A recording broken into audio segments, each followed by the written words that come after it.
Hello, it's Llyn Hunter, Llynhunter. I'm here with another how-to or demonstration video on creating an underdrawing for a watercolor. This one is for C-Corythosaurus. Excuse me if I'm not pronouncing that right. My pronunciation on dinosaurs truly sucks. If I'm doing a dinosaur, I'd rather write the name than say it out loud, because I am just not good at dinosaur names. And especially if you're trying to read a book to a 4-year-old on dinosaurs, you really need to learn the pronunciation, because the 4-year-olds know how to pronounce it better than you do after a while. I learned that actually babysitting a 4-year-old once, and I did not know how to pronounce Diplodocus, and I said Diplodocus, and I got corrected immediately. So again, it's, I believe, Corythosaurus. This is a hadrosaur. This is a duck-billed dinosaur that I'm doing. This is C. I started, you can tell, I'm right now, I'm starting to erase the drawing that I created. One of the ways that I create my pieces, I will do you can tell this drawing is really sketchy. It is a skeleton that I draw on top of. It's kind of my landmark for how I'm drawing something. So I will draw where I'm going to place things completely in pencil, and then I'm taking my kneaded eraser, and I've told you about this before. This is a kneaded eraser. It's made from whipped up latex, which is basically rubber, and it works like old masters used to use bread dough. I use a latex eraser. It's a kneaded eraser. You can find it on any stationery store, art supply store, what have you. Just look for Kneaded eraser, and you'll find it. Okay, so we're starting. I started with the C shape. I drew the letter C, and I've got two dinosaurs in here. I've squeezed one dinosaur in over here, and I've squeezed one dinosaur in over here. And I've given the basic outline of the shape within the dinosaur. And what I'm going to do now is, I have more reference material for the Camarasaur, but I'm going to start, I always start with an eye. Or I shouldn't say I always start with an eye, but I usually do. This particular pen I'm using is Zebra F103. It's a fine 0.7 millimeter, so it's a fine point ballpoint pen. As I'm realizing, I don't have my paper towel. Hang on here.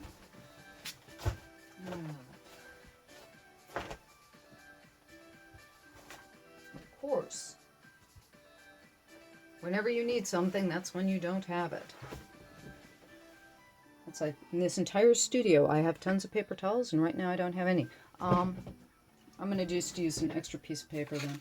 When you have a ballpoint pen, one of the problems that you can have is that it will have blops. And you see, I just rubbed off a blop right there.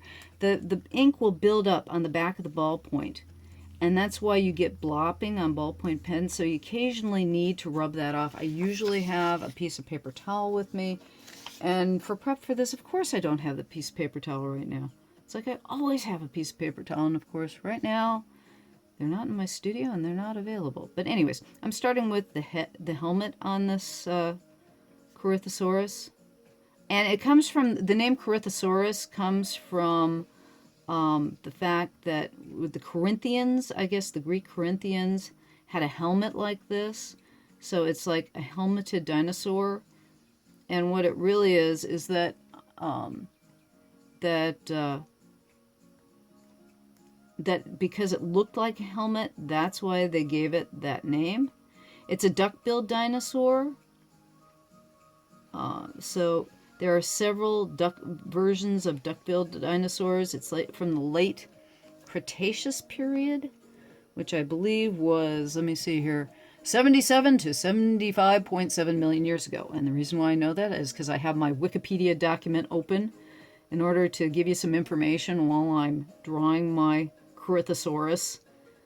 I don't memorize that stuff, primarily because I really love dinosaurs. They are not my central focus anymore. I used to, for about a year, I was drawing nothing but dinosaurs. I was fortunate enough to do all kinds of dinosaur illustration for a while. You can still find my coloring book. I did a dinosaur ABC coloring book for Dover Publications back in the late 80s, and they still have it in publication. Dover does not pay its illustrators a lot of money, but what I can say about Dover is they will, if you do a good job for them, they will leave your publication in existence forever. And I did a rather nice coloring book for them, and they have kept, it must get a good number of sales because they've kept it in existence ever since about 1989. So it's kind of fun to have a piece of your work stay in existence for that long. And as you can see right now, I'm building up the dinosaur lightly with the pen. I often say that I carve my drawings. I kind of lightly give an idea of where the outline is, and then I go over and over and over until it's built up as a complete drawing. Some people can, do that one line, lay it down, and there it is. And I'm afraid that's not my style of drawing. I wish it were. I wish I was that, how shall I say, confident. I've been drawing for a very, very long time, and you would think, okay, confidence comes with all those years, and in a way it does, in a way it doesn't. I've always said that, the artist that is totally satisfied with their work is probably an artist who's been great from the beginning, and, they're going to be the next Leonardo da Vinci for but it's like, I've made my living as an artist since I was 18 in one way or another, and I've found a way somehow to make a living being an artist, which it's an amazing thing in itself, and I really appreciate all the people who have supported me, because you can't be a professional artist if there's not somebody out there who's either making money off of you or really appreciates your work. And both are strong advocacies of being a professional artist, is that, you got to make money at it, you got to pay the rent. And I have been very, very fortunate, and a lot of becoming a professional artist is combination of skill and luck, just plain out and out, setting yourself up for some good luck. And so that I've been able to make a profession out of what I do for as long as I have is just a matter of luck. And if you're here, you're part of that luck. You're part of my being able to be able to do what I do, because your support in watching this is a small portion added on to that, and I appreciate that. Thank you for being here. But anyways, again, as we're going along with this, you'll notice that I'm just kind of Greeking in, is another term for it, or roughly putting in the body of the Chimaerosaurus. Now, the thing is, their tail's probably a little longer than this, but since this is meant to be for a dinosaur ABC, giving an idea of what the animal looked like, not necessarily being totally true. I'm doing the shape. I'm getting the idea of what the shape of a Chimaerosaurus is, close, but it's not like I'm doing stuff that you need for scientific illustration here. This is just, okay, this is shape of Chimaerosaurus. Corythosaurus, sorry. Chimaerosaurus is an entirely different dinosaur. Corythosaurus. Corythosaurus.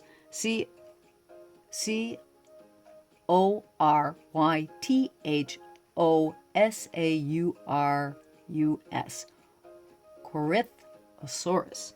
Ah, boy. I don't know if anybody else finds dinosaur names hard. I sure as heck do. I love them, though. I mean, aren't they just cool? I was so delighted when they finally agreed that birds are the real ancestors of dinosaurs, that dinosaurs have not gone totally extinct, that your chicken in the backyard, that the the blue jay that comes down and makes so much noise is actually, these are dinosaurs. These are the remnants of millions of years of evolution. And I could see it all the time when I was a kid. I'm going, dang, those things look like birds. But, nobody said, hey, that's a bird. And now they finally decided, yeah, actually, they're smaller and they look weirder, but I'm sorry, you cannot. This particular dinosaur is very similar. It actually has, I think its genus species name. It has a genus species is, it's Corythosaurus. Okay, this is is the genus, and the species is Cassowarius. Okay, so it's Corythosaurus cassowarius. Well, if you've ever seen a cassowary, okay, that's what you look at a cassowary and you go, oh my goodness, doesn't that look like a dinosaur? Well, here's a dinosaur that looks like a cassowary. It's just the fact that they are birds. They're the birds that used to be dinosaurs, vice versa. And it's nice to know that all the experts on these things have finally agreed that, yeah,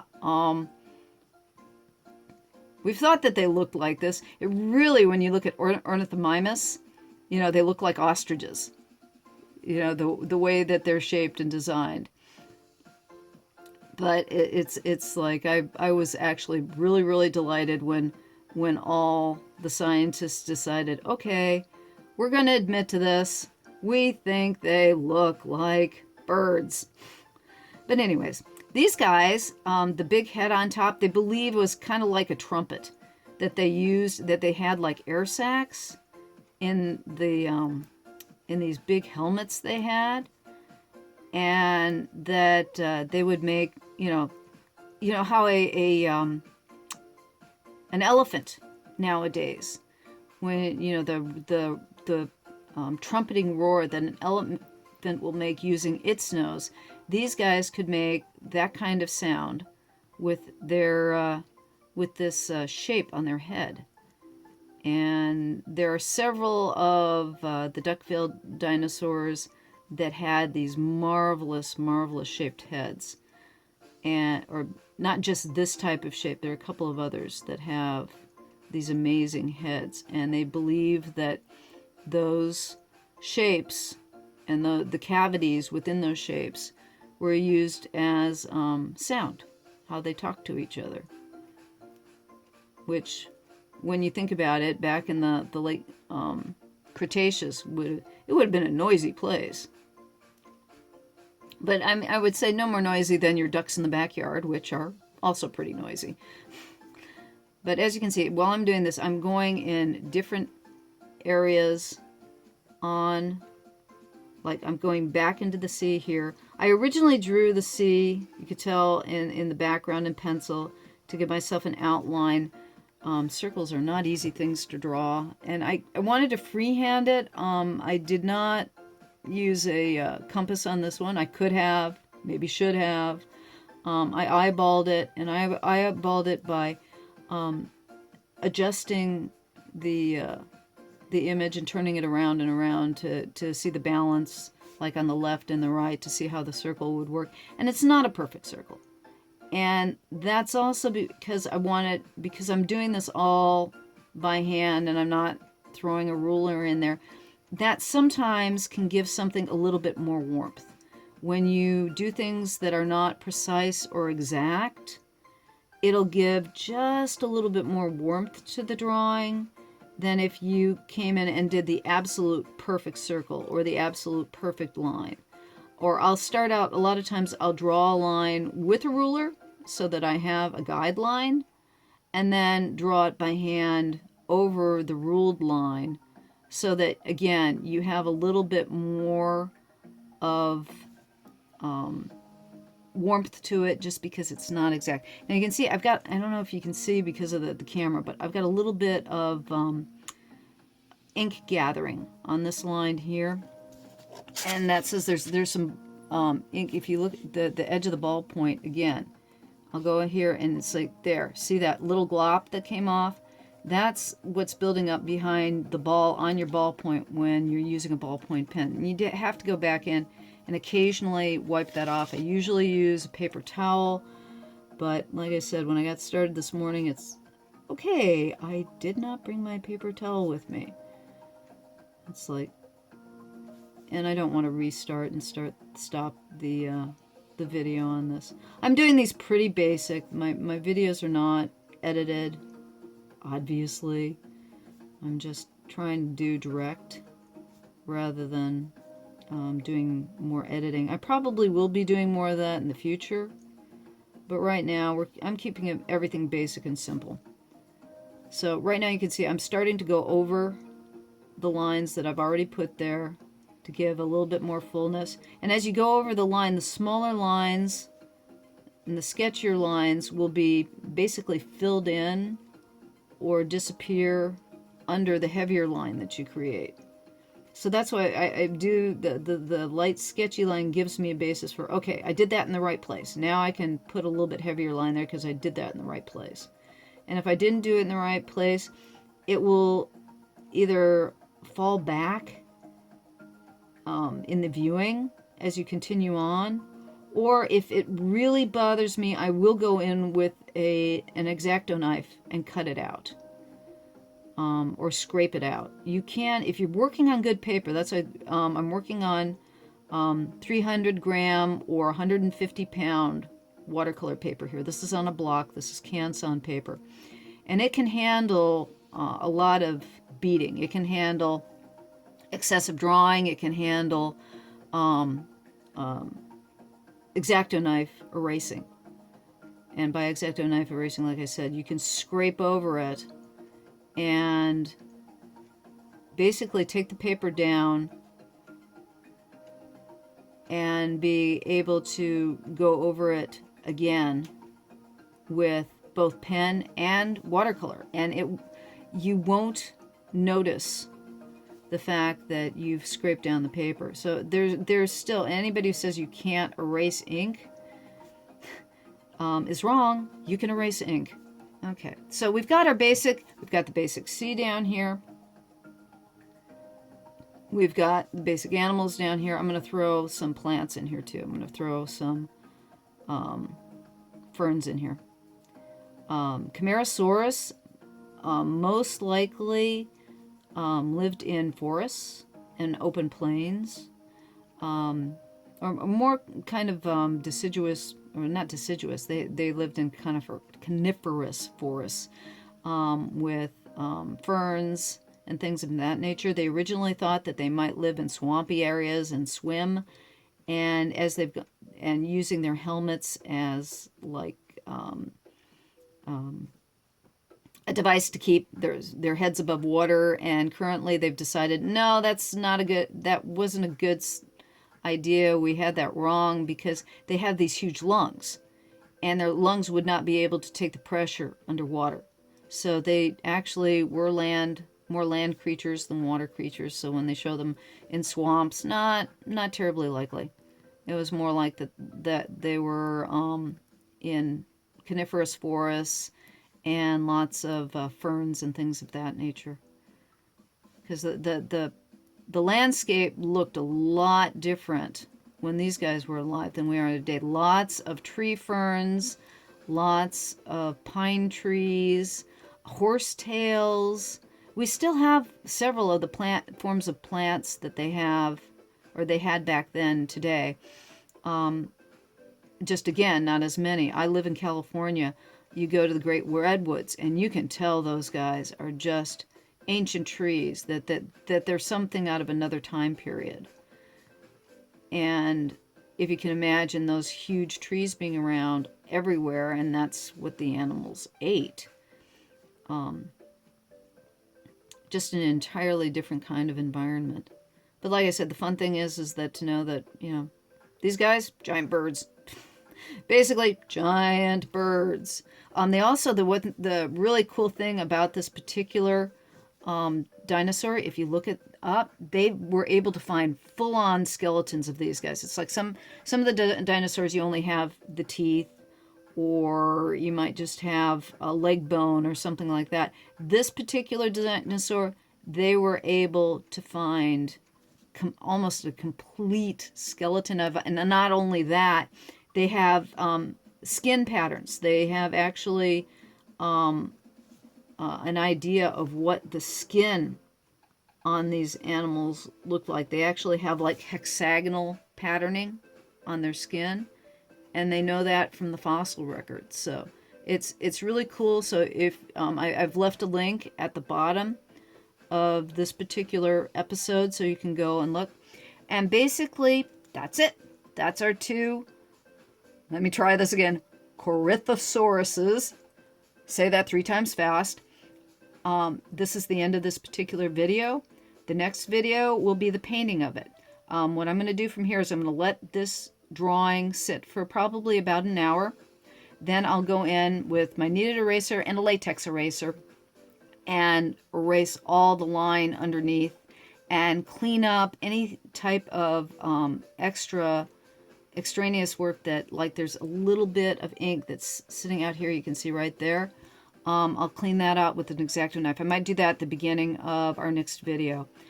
But that's it for now. Thank you for watching. I really appreciate it. Again, my name is Llyn Hunter, Llynhunter. You can find me on Patreon, Instagram, Facebook, you know, all the places on the web. Thank you for stopping by. Thank you for watching the video. Appreciate it. Bye-bye.